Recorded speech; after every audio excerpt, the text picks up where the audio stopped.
জনসমর্থনে ট্রাম্পের চেয়ে আবারও এগিয়ে কমলা হ্যারিস।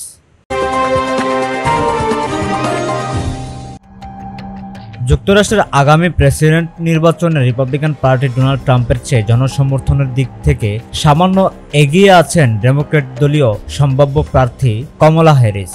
প্রেসিডেন্ট জো বাইডেন প্রার্থিতা প্রত্যাহার করার পর আসন্ন নির্বাচনে প্রেসিডেন্ট পদে ডেমোক্রেট পার্টি থেকে মনোনয়ন দৌড়ে সামনে চলে আসেন ভাইস প্রেসিডেন্ট কমলা।